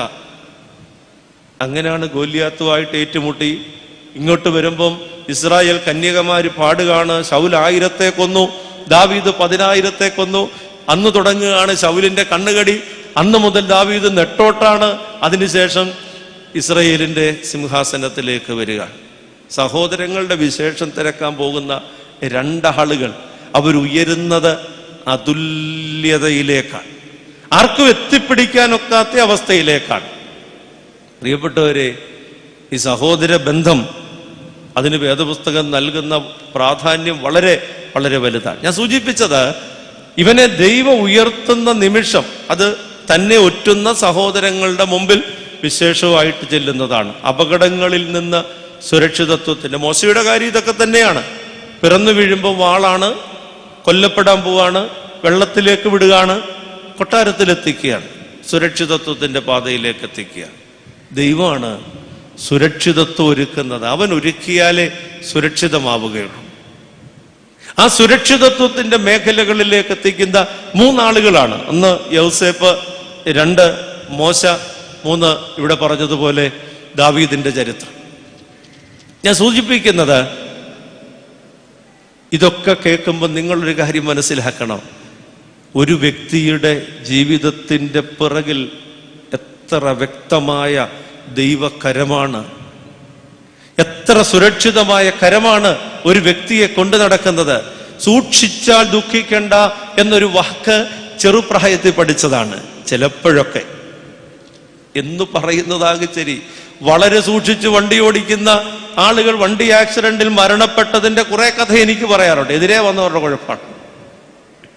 നമ്മൾ സൂക്ഷിച്ചത് കൊണ്ട് നമ്മൾ രക്ഷപ്പെടണമെന്നില്ല, എതിരെ വരുന്നവർ സൂക്ഷിക്കണം. അതുകൊണ്ട് ഏറ്റവും കൂടുതൽ വീട്ടിൽ നിന്ന് ഇറങ്ങുമ്പോൾ പ്രാർത്ഥിക്കുന്ന, ദൈവമേ എതിരെ വരുന്നവരെ മര്യാദയ്ക്ക് ഓടിക്കാൻ വേണ്ടിയിട്ടുള്ള വിവേകം കൊടുക്കണം. അവർക്ക് വേണ്ടി പ്രാർത്ഥിച്ചു. സൂക്ഷിച്ചാൽ ദുഃഖിക്കേണ്ടെന്ന് പറയാം, പക്ഷേ പലപ്പോഴും അതും യാഥാർത്ഥ്യമല്ല. നമ്മൾ പറഞ്ഞു വെച്ചതൊക്കെ ഇന്നത്തെ കാലഘട്ടത്തിൽ വിശകലനം ചെയ്യുമ്പോൾ അത്ര പൂർണ്ണതയുള്ളതല്ല. ചിലപ്പോഴൊക്കെ ശരിയായേക്കാം. എത്ര സൂക്ഷിച്ചാലും തമ്പുരാൻ മാത്രം കൊണ്ട് നടക്കുന്നതാണ് ജീവിതം എന്നുള്ളൊരു തിരിച്ചറിവ്. ഇതവൻ പറയുന്നുണ്ട് കേട്ടോ. ഈ വഴികൾ അതിൻ്റെ പൂർണ്ണതയിൽ എത്തിക്കഴിയുമ്പോൾ, ലക്ഷ്യത്തിലെത്തിക്കഴിയുമ്പോൾ പുറകോട്ട് തിരിഞ്ഞു നോക്കിയിട്ട് തൻ്റെ മുമ്പിൽ വന്ന് ധാന്യത്തിന് വേണ്ടി ഇരന്ന് നിൽക്കുന്ന സഹോദരങ്ങളോട് പറയുന്നുണ്ട്, നിങ്ങൾ വിഷമിക്കേണ്ട, നിങ്ങൾക്ക് മുമ്പേ ദൈവം എന്നെ ഇവിടേക്ക് അയച്ചതാണ്. അപ്പൊ ദൈവം അയക്കുന്നതാണ് ഈ മാർഗം. നമുക്ക് എത്ര പേർക്ക് ഇന്ന് ധൈര്യത്തോടെ പറയാനൊക്കും, ഒരു കരത്തിന്റെ കീഴിലാണ് ഞാൻ യാത്ര ചെയ്യുന്നത്, ഒരു പദ്ധതിയുടെ കീഴിലാണ് ഞാൻ യാത്ര ചെയ്യുന്നത്. എന്തിനാണ് ഞാൻ എൻ്റെ ജീവിതത്തെക്കുറിച്ച് ഒത്തിരി സങ്കടപ്പെടുന്നത്, എൻ്റെ ജീവിതത്തെക്കുറിച്ച് ഒത്തിരി ആശങ്ക കൊള്ളുന്നത്? എന്താ? ഈ ഉരുത്തിരിയുക എന്ന് പറയുന്നത് പോലെയാണ് എല്ലാം. പൗലോസ് അപ്പോസ്തലൻ അത് ഭംഗിയായിട്ട് റോമാലേഖനം 8-ാം അധ്യായം 28-ാം വാക്യത്തിൽ പറഞ്ഞു, സകലതും നന്മയ്ക്കായിട്ട് കൂടി വ്യാപരിപ്പിക്കും. ദൈവത്തെ സ്നേഹിക്കുന്നവർക്ക്, നിർണയപ്രകാരം വിളിക്കപ്പെട്ടിരിക്കുന്നവർക്ക് സകലതും നന്മയ്ക്കായിട്ട് കൂടി വ്യാപരിപ്പിക്കുന്നവനായ ദൈവം. പ്രിയപ്പെട്ടവരെ, അത് മനസ്സിലാക്കാൻ നമ്മൾ വൈകിപ്പോകുന്നു എന്നുള്ളതാണ് പ്രശ്നം. അത് തിരിച്ചറിയാൻ ഒത്തിരി സമയം, അന്നേരത്തേക്ക് കാലങ്ങൾ മുന്നോട്ട് പോവുകയാണ്. ഇവിടെ നാം കാണുന്നത് ദൈവം ഒരുക്കുന്ന വഴിത്തിരിവുകളാണ്. എന്തിനാണ് വഴിത്തിരിവ്? ഫലം കായ്ക്കാനാണ്. അനുഗ്രഹങ്ങളിൽ നിന്ന് അപകടത്തിലേക്കും, അപകടത്തിൽ നിന്ന് അനുഗ്രഹത്തിലേക്കും ദൈവം നയിക്കുന്നത് എന്തിനാണ്? ഫലം കായ്ക്കാനാണ്. ഇല്ലെങ്കിൽ അഹങ്കരിച്ചു പോവുകയല്ലേ, എൻ്റേതാണെന്ന്, എന്നെ കൊണ്ട് പറ്റുമെന്ന്, ഞാനാണ് ഇതെല്ലാം എന്ന് തോന്നിപ്പോവുകയല്ലേ. ഈ ഞാനെന്നുള്ള ചിന്ത ഒഴിവാക്കാൻ ദൈവം ഒരുക്കുന്ന അവസരങ്ങൾ എന്നൊക്കെ പറയുന്നതാവും ശരി എന്ന് തോന്നിപ്പോവുകയാണ്. ഇവിടെ ഫലദായക അവസ്ഥയുടെ 2ാമത്തെ പ്രത്യേകത ഇതാണ്, ദൈവം വഴിത്തിരിവൊരുക്കുന്നു എന്നുള്ളതാണ്. ഫലദായക ജീവിതത്തിന്റെ 3ാമത്തെ അവസ്ഥ ഞാൻ മുമ്പേ സൂചിപ്പിച്ചു പോയതാണ്, സ്വയം സൂക്ഷിക്കാനുള്ള ശേഷിയാണ്. സ്വയം സൂക്ഷിക്കുക. മുമ്പേ ഞാൻ പറഞ്ഞ സൂക്ഷ്മതയല്ല, സൂക്ഷിച്ചാൽ ദുഃഖിക്കേണ്ട എന്ന് പറയുന്നത്. എന്താണ് ഈ സ്വയം സൂക്ഷിക്കുക എന്ന് പറഞ്ഞാൽ? എപ്പോഴും നമ്മുടെ ഒരു പോക്ക് അബദ്ധങ്ങളുടെ, തെറ്റുകളുടെ, പോരായ്മകളുടെ സാധ്യതയുള്ള ഇടത്തേക്കാണ്. മണ്ണിനോടുള്ള ചായ്വ് മനുഷ്യന് വളരെ കൂടുതലാണ്. കാരണം മണ്ണിൽ നിന്ന് എടുക്കപ്പെട്ടതാണ്. മണ്ണിലൂടെയാണ് യാത്ര. മണ്ണ് പ്രദാനം ചെയ്യുന്ന സുഖങ്ങൾ, മണ്ണിന്റെ ആകർഷണങ്ങൾ, ഇതിന്റെയൊക്കെ നടുവിലൂടെയാണ് യാത്ര. കർത്താവിന്റെ വാക്കുകളിൽ നമ്മൾ ഈ ശവസംസ്കാര ശുശ്രൂഷയുടെ അവസാന ഭാഗമാകുമ്പോൾ തൈലൊഴിക്കുമ്പോൾ ചൊല്ലുന്ന പ്രാർത്ഥന, നീ മണ്ണാകുന്നു, മണ്ണിലേക്ക് തിരികെ ചേരും, വീണ്ടും നവീകരിക്കപ്പെടുകയും ചെയ്യും എന്ന് അരുളി ചെയ്ത പ്രകാരം തിരുഹിതം എന്ന് പറഞ്ഞാണ് ഈ ആൾ നിറവേറപ്പെടുന്നു എന്നാണ്. ഇത് പഴയ പുതിയ നിയമങ്ങളുടെ സംഗമസ്ഥാനമാണ്. എന്താ അങ്ങനെ പറയാൻ കാര്യം? പഴയ നിയമമാണ് നീ മണ്ണാകുന്നു, മണ്ണിലേക്ക് തിരികെ ചേരും. പുതിയ നിയമമാണ് വീണ്ടും നവീകരിക്കപ്പെടും. എൻ്റെ ശരീരം ഭക്ഷിക്കുകയും എൻ്റെ രക്തം പാനം ചെയ്യുകയും ചെയ്യുന്നവൻ എന്നിലും ഞാൻ അവനിലും വസിക്കും, അവസാന നാളിൽ ഞാൻ അവനെ ഉയർത്തെഴുന്നേൽപ്പിക്കും. പഴയ നിയമത്തിലെ ശാപമാണ് മണ്ണിലേക്കുള്ള തിരികെ ചേരൽ. പുതിയ നിയമത്തിലെ അനുഗ്രഹമാണ് മണ്ണിൽ നിന്നുള്ള പുനരുത്ഥാനം, നവീകരിക്കപ്പെടൽ. അപ്പോ ഉൽപ്പത്തി പുസ്തകത്തിന്റെ, അതായത് പഴയ നിയമത്തിന്റെയും പുതിയ നിയമത്തിന്റെയും സംഗമമാണ്. ഒന്ന് ആലോചിച്ച, ഞാൻ ഈ പിതാക്കന്മാർ എഴുതി വെച്ച പ്രാർത്ഥനകൾ ഉപയോഗിക്കുന്ന സമയം, ചില സമയത്ത് ഇത് ഈ മണ്ണിലേക്ക് ചേരാൻ വേണ്ടി ഒരാളെ അയക്കുമ്പോൾ രണ്ട് നിയമങ്ങളെയും കൂടെ സംയുക്തമാക്കി ചേർത്തുകൊണ്ട് ഒരു പ്രാർത്ഥന ചൊല്ലുന്നു എന്നുള്ളത് നമ്മൾ അറിഞ്ഞില്ല കേട്ടോ. എഴുതി വെച്ച പല പ്രാർത്ഥനയും എന്താണെന്ന് മനസ്സിലാക്കണമെങ്കിൽ ഇനിയും കുറെ കൂടെ നമ്മൾ യാത്ര ചെയ്യേണ്ടതായിട്ടുണ്ട്. ഇതാണ് മണ്ണിനോട്. അതുകൊണ്ട് മണ്ണിനോടുള്ള ആസക്തി വളരെ കൂടുതലാണ്. തെറ്റിലേക്ക് പോവുകയാണ്. നമ്മുടെ കുഞ്ഞുങ്ങളെയൊക്കെ നമ്മൾ ഒരുപാട് വിമർശിക്കാറുണ്ട്, തെറ്റ് ചെയ്യാറുണ്ട്. പത്രവാർത്തകളെല്ലാം നിങ്ങളൊന്ന് ആലോചിച്ചേ, കാല് ഇടത്തോട്ട് പോയാലും വലത്തോട്ട് പോയാലും തെറ്റാണ്. വയലിൽ വരമ്പിൽ കൂടെ യാത്ര ചെയ്യുന്ന പോലെയാണ് ജീവിതം. തെറ്റിലേക്ക് വീഴാനുള്ള സാധ്യതകൾ വളരെ കൂടുതലാണ്. അതുകൊണ്ടാണ് സൂക്ഷിക്കണമെന്ന് പറഞ്ഞു. ശരിക്കും അപകടമെന്ന് പറയുന്നതിന്റെ മേഖല അതാണ്. ഒരു മനുഷ്യനെ സംബന്ധിച്ചിടത്തോളം മരണമല്ല അപകടം, തെറ്റിലേക്ക് പോവുക എന്നുള്ളതാണ്. ഫലദായകമാകാനുള്ള മൂന്നാമത്തെ വഴിയാണിത്, സ്വയം സൂക്ഷിച്ച് യാത്ര ചെയ്യുക എന്നുള്ളത്. എന്താണ് സൂക്ഷിക്കേണ്ടത്? ഒരു പാരമ്പര്യമുണ്ട്, അത് സൂക്ഷിക്കണം. അത് ദൈവബന്ധത്തിന്റെ പാരമ്പര്യം. ഈ പാരമ്പര്യം എന്ന് പറയുമ്പോൾ കുടുംബത്തിന്റെ പാരമ്പര്യമൊന്നുമല്ല. കുടുംബം നല്ലതായതുകൊണ്ട് എത്ര കല്യാണം നമ്മൾ അങ്ങനെ നോക്കി നടത്തിയിട്ടുണ്ട്. നല്ല കുടുംബാന്ന് പറഞ്ഞ് പൊളിഞ്ഞു പോയില്ലേ? നല്ല മനുഷ്യരാന്ന് പറഞ്ഞ് നോക്കിയിട്ട് നടത്തിയിട്ടുണ്ട്, എന്നിട്ടും പൊളിഞ്ഞുപോയി. കാരണം മനുഷ്യന്റെ സ്വഭാവം മാറിക്കൊണ്ടിരിക്കുന്നതാണ്. ആർക്ക് ഗ്യാരണ്ടി കൊടുക്കാൻ നോക്കും മനുഷ്യനെ കുറിച്ച്? എന്നോടൊക്കെ ചോദിച്ചാൽ ഞാൻ എന്ത് പാടുപെട്ടാണ് ഒഴിഞ്ഞു പോകുന്നതെന്നറിയാം. ആ പയ്യൻ എങ്ങനെയുണ്ട്, ആ കൊച്ചെങ്ങനെയുണ്ടെന്ന് ചോദിച്ചാൽ നമ്മുടെ സ്വന്തം മക്കളെ കുറിച്ച് നമുക്കൊരു ഗ്യാരണ്ടി പറയാനൊക്കത്തില്ല. കാരണം ഒരു സിനിമയിൽ ആരോ പറഞ്ഞൊരു ഡയലോഗാണ്, എൻ്റെ സ്വഭാവം എനിക്ക് തന്നെ ഇഷ്ടപ്പെടുന്നില്ല. ഇതാ ജീവിതം. നമുക്ക് ഒരാളെ കുറിച്ചും സ്വഭാവത്തിൽ, ഇന്നത്തെ സ്വഭാവമല്ല, സിറ്റുവേഷൻ മാറുന്നതനുസരിച്ച് നേച്ചർ മാറിക്കൊണ്ടിരിക്കും. അത് മാറാതിരിക്കുക എന്ന് പറയുന്നത് വളരെ ശ്രമകരമാണ്. ക്രിസ്തുവിലൊക്കെ കാണുന്ന, യേശുവിലൊക്കെ കാണുന്ന ഒരു സവിശേഷതയാണ്. ഏത് സിറ്റുവേഷനിൽ, എത്ര പ്രൊവോക്കിംഗ് സിറ്റുവേഷൻസ് ആയാലും സ്വഭാവം പിടിച്ചു നിർത്താൻ, സംയമനത്തോടെ സൂക്ഷിക്കാനുള്ള കൃപ അത് വളരെ വളരെ വളരെ വിരളമാണ്. അതുകൊണ്ട് അതിലേക്ക് വരണം, പ്രാർത്ഥിച്ച് വരണം എന്നുള്ളതാണ് ഞാൻ സൂചിപ്പിച്ചത്. ഇവിടെ അപകട സാധ്യത വളരെ കൂടുതലാണ്. വളവെങ്കിലൊക്കെ എഴുതി വെച്ചിരിക്കുന്നത് പോലെ അപകട സാധ്യത കൂടിയ മേഖലയിലൂടെയാണ് നമ്മുടെ യാത്ര. അവിടെ സ്വയം സൂക്ഷിക്കുക. പോത്തിഫറിന്റെ ഭവനം യൗസേപ്പിന് സർവ്വസ്വാതന്ത്ര്യമുള്ള ഭവനമാണ്, എല്ലാം ഉണ്ട്. യൗസേപ്പ് പോത്തിഫറിന്റെ ഭാര്യയോട് ചോദിക്കുന്ന ഒരു ചോദ്യമുണ്ട്, നിന്നെ ഒഴികെ ബാക്കിയെല്ലാം ഈ ഭവനത്തിൽ എനിക്ക് അവൻ അവകാശമായി തന്നിട്ടുള്ള, സ്വാതന്ത്ര്യത്തോടെ അനുഭവിക്കാൻ തന്നിട്ടുള്ളതാണ്. അങ്ങനെയുള്ള ഒരിടത്ത് ഞാൻ വീണ്ടും ഓർമ്മപ്പെടുത്തുകയാണ്, എല്ലാ സുഖങ്ങളിലും എല്ലാ സന്തോഷങ്ങളിലും പതിയിരിക്കുന്ന അപകട സാധ്യതകൾ. അവിടെയാണ് യോസേപ്പ് ഇറങ്ങിപ്പോരുകയാണ്. എന്തൊക്കെ വിട്ടിട്ടാണ് ഇറങ്ങിപ്പോരുക? തനിക്ക് ലഭിച്ച വലിയ സൗകര്യങ്ങളെ ഉപേക്ഷിച്ചിട്ട് ഇറങ്ങിപ്പോരുകയാണ്. എന്തിനാണ്? തൻ്റെ മാന്യത സംരക്ഷിക്കുവാൻ, തൻ്റെ വിശുദ്ധി സംരക്ഷിക്കുവാൻ, തൻ്റെ ദൈവബന്ധം സംരക്ഷിക്കുവാൻ, ഇതുവരെ നടത്തിയവനുമായിട്ടുള്ള ബന്ധം അറ്റുപോകാതിരിക്കാൻ പുതിയൊരു ബന്ധത്തിലേക്ക് ചെല്ലാതെ നോക്കുകയാണ്. പുതിയൊരു ബന്ധത്തിലേക്ക് ചെല്ലുമ്പോൾ ഇതുവരെ അവനുമായിട്ടുണ്ടായിരുന്ന ബന്ധം നഷ്ടപ്പെട്ടു പോവുകയാണ്. അതാണ് പ്രശ്നം. ആ നഷ്ടപ്പെടൽ എന്താണ് സമ്മാനിക്കുക? എല്ലാം ഇല്ലാതാവുകയാണ്. ഇതുവരെ അനുഭവിച്ച ദൈവകൃപ ഉരിഞ്ഞു പോവുകയാണ്. അവിടെയാ ഭയം. ഒരു പ്രാവശ്യം ഒരു തെറ്റ് ചെയ്തോ എന്നുള്ളതല്ല, അല്ലെങ്കിൽ ചെയ്ത തെറ്റിന് മറ്റിന് എല്ലാവരും ഒക്കെ ഇങ്ങനെയാണെന്ന് പറഞ്ഞ് ന്യായീകരണം കണ്ടെത്തുന്നതല്ല, മറിച്ച് ചെയ്യുന്ന തെറ്റ് ഉരിഞ്ഞു കളയുന്ന ദൈവബന്ധത്തിന്റെ കണക്കാണ് പ്രശ്നം. പുതിയ ബാന്ധവങ്ങൾ വരുത്തുന്ന നഷ്ടം, അതിൻ്റെ മൂല്യം അതാണ്. എത്ര പ്രഗത്ഭനായിരുന്നു ശിംശോൻ. പുതിയൊരു ബാന്ധവത്തിലേക്ക് പോയപ്പോ ഇരിക്കുന്ന കണ്ടില്ലേ, ദാഗോന്റെ ക്ഷേത്രത്തില് ഒരു തൂണെ കെട്ടിപ്പിടിച്ചിരിക്കുന്ന പൊട്ടക്കണ്ണനായ ശിംശോൻ. എനിക്ക് തോന്നി പിതാക്കന്മാരുടെ പടമൊക്കെ വരച്ചു വെക്കുന്ന കൂട്ടത്തിൽ, നമ്മൾ ഫോട്ടോ വരച്ചു വെക്കുന്ന കൂട്ടത്തിൽ ഇങ്ങനെ ചില രൂപങ്ങളൂടെ എവിടെയെങ്കിലും ഒക്കെ വരച്ചു വെക്കുന്നത് നല്ലതാണ്. ഒരു ഓർമ്മപ്പെടുത്തൽ. വേദപുസ്തകം വായിച്ചിട്ട് ഓർക്കുകയല്ലോ. ഇതെല്ലാം ഓർമ്മപ്പെടുത്തലുകളല്ല, എല്ലാ ഫോട്ടോയും ഓർമ്മപ്പെടുത്തലുകളാണ്. അത് ചിത്രകാരന്റെ മനസ്സിൽ രൂപപ്പെട്ട കരവിരുതിലൂടെ പ്രകടമാകുന്ന നമ്മുടെ ഹൃദയത്തിലേക്ക് ഒരു വലിയ പ്രചോദനമായി, പ്രോത്സാഹനമായിട്ട് ആഴ്ന്നിറങ്ങുന്ന ഓർമ്മപ്പെടുത്തലുകളാണ് ഫോട്ടോ. അത് സമ്മാനിക്കുന്ന കുറെ ഭാവങ്ങളുണ്ട്, കുറെ രൂപങ്ങളുണ്ട്. അതുമായിട്ടാണ് നാം സഞ്ചരിക്കുക.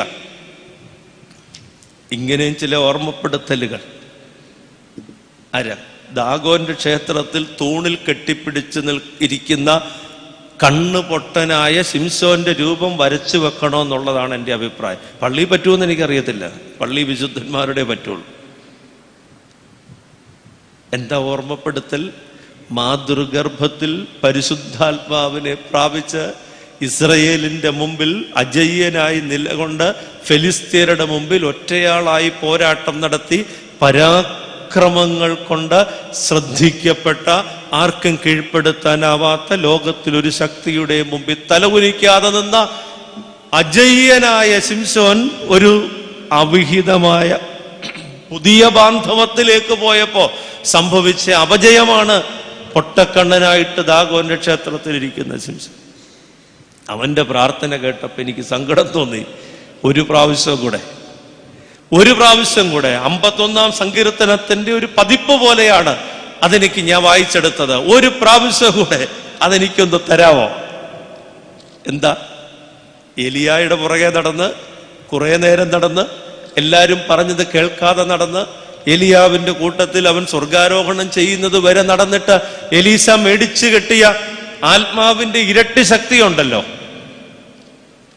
അത് ചോർന്നു പോയി കഴിഞ്ഞപ്പോ എനിക്കൊന്നുകൂടെ തരാമോന്ന്. അതാണ് ദാവീദ് 51 സങ്കീർത്തനത്തിൽ പറഞ്ഞത്, തള്ളിക്കളയരുതേ. ഭംഗിയായിട്ട് ചൊല്ലുമ്പോ അത്ര ഫീൽ ചെയ്യത്തില്ല. തള്ളിക്കളയരുതേ, നിന്റെ സന്നിധിയിൽ നിന്ന്, നിന്റെ ബന്ധത്തിൽ നിന്ന്, നിന്നോടുള്ള ബന്ധത്തിൽ നിന്ന് ഇത്രേ ഉയർത്തിയത്. മുമ്പേ ഞാൻ പറഞ്ഞ അന്നത്തെ സിറ്റുവേഷൻ, ഭക്ഷണം കൊടുക്കാൻ, കാപ്പി കൊടുക്കാൻ പോയ സഹോദരങ്ങൾക്ക് കാപ്പി കൊടുക്കാൻ പോയ ഇടത്തിൽ നിന്ന് കൊട്ടാരത്തിലേക്ക് ഉയർത്തിയ നിന്റെ മഹാകരുണയുടെ ആ ബന്ധത്തിൽ നിന്ന് തള്ളിക്കളയരുതേ. കൂട്ടത്തിൽ പറഞ്ഞു, നീ തള്ളിക്കളഞ്ഞാൽ അവൻ പോകും. ആരാ? വിശുദ്ധാത്മാ. അതുകൊണ്ട് അത് രണ്ട് ചേർത്ത് പറയുന്നത്, നിന്റെ സന്നിധിയിൽ നിന്ന് തള്ളിക്കളയരുതേ, വിശുദ്ധാത്മാവിനെ എന്നിൽ നിന്നെടുത്ത്. പ്രാർത്ഥനയിൽ പലപ്പോഴും പ്രാർത്ഥനയിലെ വാചകങ്ങൾ ഫോർമലാകുമ്പോൾ അർത്ഥം നഷ്ടപ്പെടും. ധ്യാനാത്മകത പലപ്പോഴും ഇല്ലാതെ പോകും. അത് പലപ്പോഴും ആരാധനയിൽ പ്രകടമാകുന്ന ഒരു വൈരുദ്ധ്യമാണ്.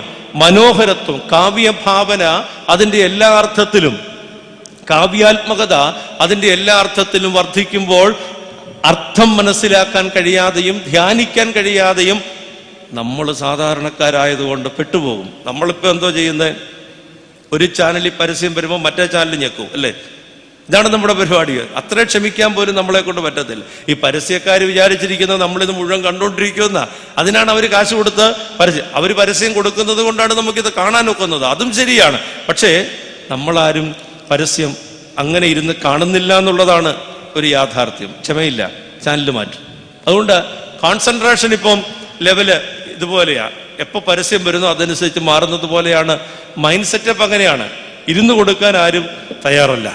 ഞാൻ സൂചിപ്പിച്ചത്, പ്രിയപ്പെട്ടവരെ, മനസ്സിന്റെ അവസ്ഥ, മനസ്സിന്റെ ഭാവം ഇങ്ങനെ മാറിക്കൊണ്ട് സ്ഥിരമായി ചെയ്യാനായിട്ടൊക്കത്തില്ല. പക്ഷേ പ്രാർത്ഥനയിലൊന്ന് മനസ്സ് കൊടുക്കാൻ സാധിച്ചാൽ, ഇതൊക്കെയാണ് അവിടെ എഴുതി വച്ചിരിക്കുന്നത്.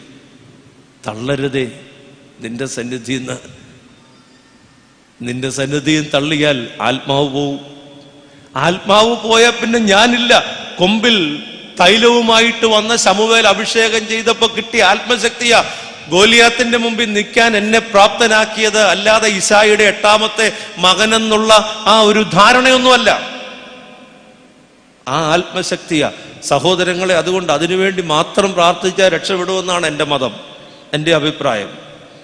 പരിശുദ്ധാത്മാവിന് വേണ്ടി മാത്രം, നമ്മുടെ കുഞ്ഞുങ്ങൾക്ക്, നമുക്ക് ആ ആത്മകൃപയ്ക്ക് വേണ്ടി പ്രാർത്ഥിക്കുക. ഞാൻ മാറട്ടെ. സ്വയം സൂക്ഷിക്കുക. പൊത്തിഫറിന്റെ ഭവനത്തിൽ നിന്ന് ഇറങ്ങിപ്പോകുമ്പോൾ അപമാനിതനായിട്ടാണ് ഇറങ്ങിപ്പോകുക. സത്യസന്ധനായതിൻ്റെ പേരിൽ അപമാനിതരാക്കപ്പെട്ടയാളാണ്. ആരോപണം നേരെ തിരിഞ്ഞു വന്നു. അവൻ പ്രതിയാക്കപ്പെട്ടു, കൊട്ടാരത്തിലേക്ക് പോവുകയാണ്. ഞാൻ ഉപസംഹരിക്കുകയാണ്. അവസാന ഭാഗം പറയുമ്പോൾ എനിക്ക് വലിയ ആവേശമാണ്. അതെന്താണ് ആവേശമെന്ന് ചോദിച്ചാൽ, ദൈവം നീതിമാനാണ്. കണക്ക് കൃത്യമായിട്ട് തീർക്കുന്ന ഒരുത്തനാണ് ദൈവം. വെച്ചോണ്ടിരിക്കുകയല്ലേ. ഒരുപക്ഷെ നമുക്കൊക്കെ നമ്മുടെ കണക്ക് കൂട്ടൽ അനുസരിച്ച് കണക്ക് തീർക്കപ്പെടുമോ എന്ന് പറയാൻ ഞാൻ ആളല്ല, നമ്മുടെ കണക്കനുസരിച്ച്. പക്ഷെ ദൈവത്തിൻ്റെ കണക്കും ദൈവത്തിൻ്റെ നീതിയും വളരെ ശ്രദ്ധയാണ്. 3 കാര്യങ്ങളാണ് ഞാൻ പറഞ്ഞത്. ഒന്ന്, അപകടങ്ങളിൽ അനുഗ്രഹങ്ങളിൽ അപകടത്തിൻ്റെ സാധ്യതയും അപകടങ്ങളിൽ അനുഗ്രഹത്തിൻ്റെ സാധ്യതയാണ്. അനുഗ്രഹങ്ങൾ അപകടത്തിലേക്ക് നയിക്കാം, അപകടങ്ങൾ അനുഗ്രഹത്തിലേക്ക് നയിക്കാം. എന്താ തമ്പുരാൻ കൊണ്ടു നടക്കുന്നു എന്നറിയാൻ വേണ്ടിയിട്ടാണ്. നീ പഠിച്ചത് കൊണ്ട് ജയിച്ചു എന്ന്, അല്ലെങ്കിൽ ജോലി കിട്ടിയെന്ന് വിചാരിക്കല്ലേ. അവസരം ദൈവം തന്നില്ലായിരുന്നെങ്കിൽ വെറുതെ ഡിഗ്രി സർട്ടിഫിക്കറ്റുമായിട്ട് നടക്കുകയുള്ളൂ. ദൈവം കൊണ്ടു നടക്കുന്നതാണ് ജീവിതം. അതുകൊണ്ടാണ് കുഞ്ഞുങ്ങളോട് പഠിക്കുന്ന കൂട്ടത്തിൽ പ്രാർത്ഥിക്കുകയും കൂടെ ചെയ്തോ കേട്ടോ എന്ന് പറയാം. ഇത് എന്നോട് പറഞ്ഞു തന്നപ്പോൾ എനിക്ക് മനസ്സിലാകാത്തൊരു കാര്യമാണ് ഞാൻ ഇന്ന് പറഞ്ഞുകൊണ്ടിരിക്കുന്നത്. പ്രാർത്ഥിക്കുകയും കൂടെ ചെയ്യണമെന്ന് അന്ന് മനസ്സിലായില്ല. പഠിച്ചാൽ പിന്നെ എന്തിനാ പ്രാർത്ഥിക്കുന്നത്? പഠിക്കാത്തവന്റെ പണിയാണ് പ്രാർത്ഥന, അല്ലേ? പഠിച്ചു പോകുന്നവന് എന്തിനാ പ്രാർത്ഥിക്കുന്നത്? പഠിക്കാത്തവൻ ജയിക്കാൻ വേണ്ടി പ്രാർത്ഥിക്കുക. അങ്ങനല്ല, പഠിക്കുന്നവൻ കൂടുതൽ പ്രാർത്ഥിക്കണം എന്നുള്ളതാണ് മതം. കാരണം നീ പഠിച്ച് സമ്പാദിക്കുന്നതിന് പ്രയോജനം ഉണ്ടാകണമെങ്കിൽ മേളിൽ നിന്ന് ഇടപെടണം. രണ്ടാമത് ഞാൻ പറഞ്ഞത് വഴിത്തിരിവുകളാണ്. വഴിത്തിരിവുകളിൽ ഏറ്റവും ചേർന്ന് നിൽക്കുന്നവർ പോലും തകർത്ത് തരിപ്പണമാക്കുന്ന ഇടങ്ങൾ വഴിത്തിരിവുകളുടെ ഇടങ്ങളാണ്. Turning points. അന്ന് മനസ്സിലാവില്ല, പിന്നെ ഓർക്കും അവരൊക്കെ അങ്ങനെ ചെയ്തത് കൊണ്ടാണല്ലോ എനിക്കിങ്ങനെ ആകാനൊത്തത്. വഴിത്തിരിവുകൾ ഫലദായകമാക്കാനാണ്.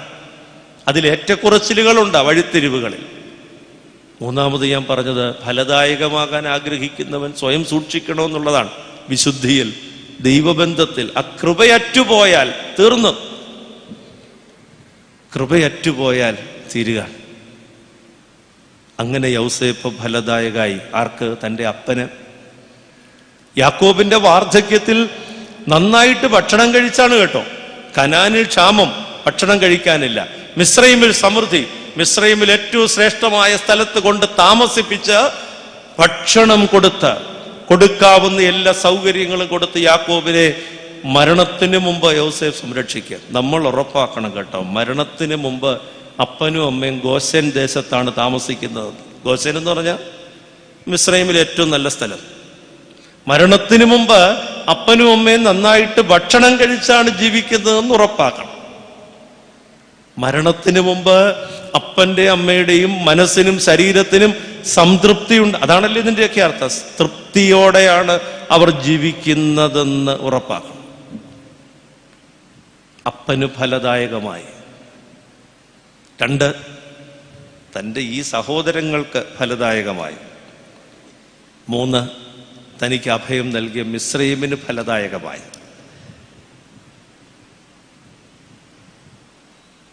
എല്ലാവർക്കും അവസാന ഭാഗം എന്താ?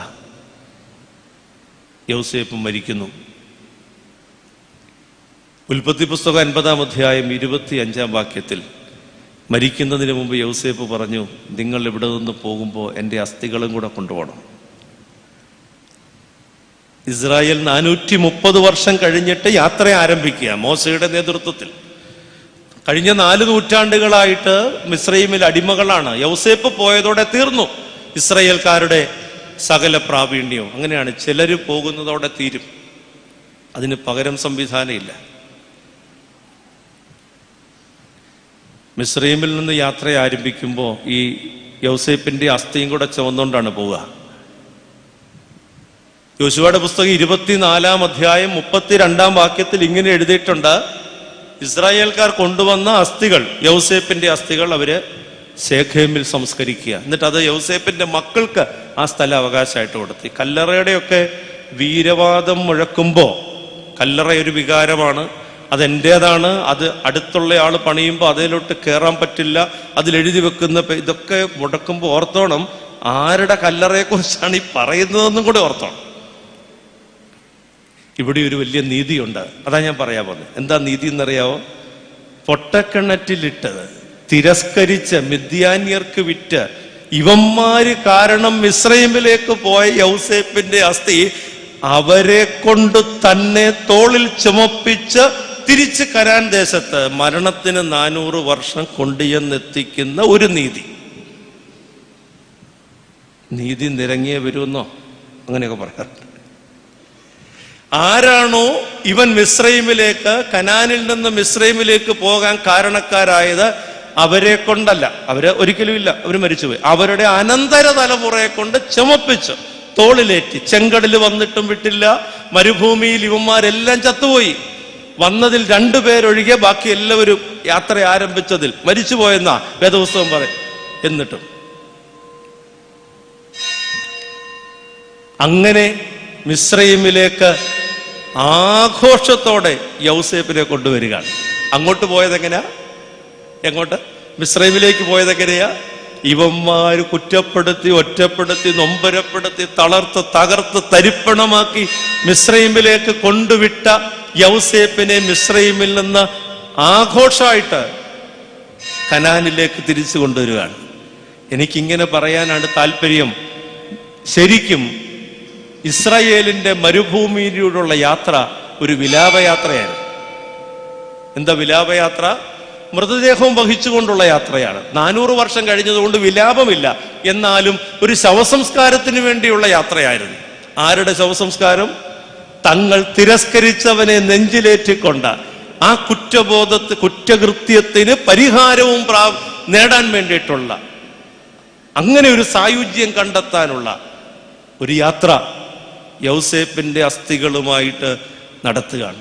എനിക്ക് തോന്നുന്നു ഈ യാത്രാമധ്യേ ഒന്നും യൗസേപ്പിന്റെ അസ്ഥിയെക്കുറിച്ച് പരാമർശിക്കുന്നില്ലെങ്കിലും തുടക്കത്തിലും ഒടുക്കത്തിലും നിറഞ്ഞു നിൽക്കുന്നത്, മുന്തി നിൽക്കുന്നത് അവരാണ്. ഇനി എനിക്ക് മറ്റൊരു സംശയം കൂടെ എൻ്റെ മനസ്സിലുള്ളത്, ഈ യാത്രയിൽ ഇവരുടെ അപകടങ്ങളുടെ മധ്യേ ഈ അസ്ഥി ഇവർക്കൊരു മധ്യസ്ഥതയായി.